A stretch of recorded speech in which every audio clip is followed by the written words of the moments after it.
ভূপতিনগর সেখানে একটি পরিবারকে একেবারে একঘরে করে রাখা হয়েছে, একেবারে সামাজিক বয়কট বলতে যা বোঝায়। তারা বলছেন, শুনুন না কি বলছেন তারা। আর আমার এই জায়গাটার উপরে আমি নির্ভরশীল, আমার সংসারেরও চালানোর ক্ষেত্রেও মানে নির্ভরশীল, কিন্তু এই জায়গাটা চাষ না হলে আমি ভীষণ মুশকিলে পড়বো। বর্তমান আজকের 10-15 দিন হয়ে গেল এই জায়গা বর্তমান সেই একই অবস্থায় পড়ে আছে, আমাকে চাষ করতে দেওয়া হয়নি। ওরা দলগত ব্যাপারে আমি একটা আলাদা দল করি বলে আমি তৃণমূল করি, ওরা বিজেপি করে। হচ্ছে অতুল করকে দিয়ে আমার বাড়িতে গিয়ে এসে বলে গেছে অতুল কর বিজেপি করে, আর গৌর কিশোর এবং জয়দেব রাউনিং এরা বিজেপি করে। হ্যাঁ, থানায় আমি অভিযোগ জানিয়ে এসেছি 23 তারিখ ইংরেজি 23/1/24। প্রশাসন দপ্তর থেকে তারা এসেছিলেন, এসে বলে গেছেন, তাও সত্ত্বেও হচ্ছে না এখন। আমি প্রচুর আতঙ্কে আছি স্যার। রাস্তায় বেরোলে ওরা ঘেরাও করতো, পঞ্চায়েত ইলেকশনের পরে আমাকে ঘেরাও করেছিল 2-3 বার। এই যে আমি তৃণমূল করি, এটাই আমার অপরাধ। এ স্যার একটা সুষ্ঠু মীমাংসা এবং সমাধান চাইছি। এইরকমভাবে তো মানুষের চাষবাস তো বন্ধ করে তো আর রাজনীতি করা যায় না। জাতপাত, উঁচু নিচু, বর্ণভেদ আছে আছে আমাদের দেশে, আছে, অস্বীকার করার কোনো জায়গা নেই।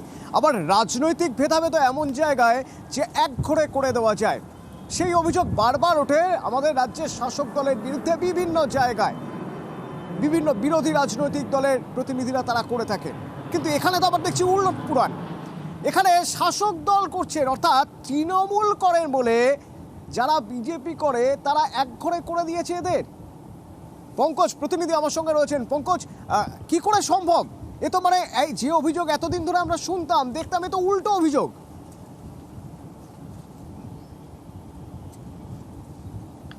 হ্যাঁ দেখো অতনুদা, একেবারে যে ইটাবাড়িয়া গ্রাম পঞ্চায়েত, ভূপতিনগর থানার ইটাবাড়িয়া গ্রাম পঞ্চায়েতের যেখানে মহিশালী গ্রাম এবং যেখানে লেখা আছে জিয়াখালী, যেখানে জিয়াখালী গ্রামের দুজন বাসিন্দা রয়েছে, তারা কিন্তু তৃণমূল কংগ্রেসের সমর্থক এবং তারা তৃণমূল কর্মী বলে পরিচিত।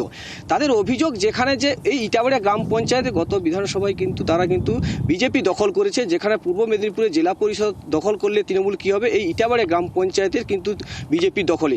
সেক্ষেত্রে তাদের অভিযোগ যেখানে তারা বিজেপি করে, তৃণমূল করে বলে বিজেপির কর্মী সমর্থকরা তাদের চাষের জমিতে চাষ করতে বাধা দেয়, এমনকি তাদের সামাজিকভাবে বয়কটও করে রেখেছে, যেখানে বাজার হাট করতে দেওয়াও বাধা দিচ্ছে।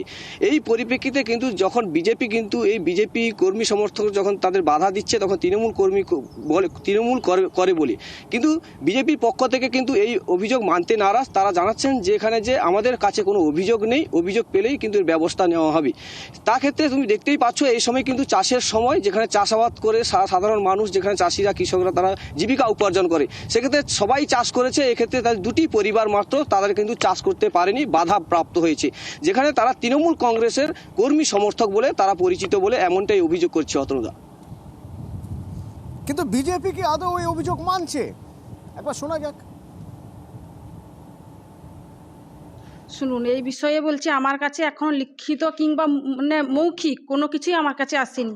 তাহলে আমি এটাকে আমি মানে কিভাবে এটাকে করে নেব? আমার কাছে আসলে আমি অবশ্যই খতিয়ে দেখবো। এটা অভিযোগ সম্পূর্ণই ভিত্তিহীন। ওরা হয়েছে রাজনৈতিকভাবে আমাদের উপর মানে চক্রান্ত করার চেষ্টা করছে। বিজেপি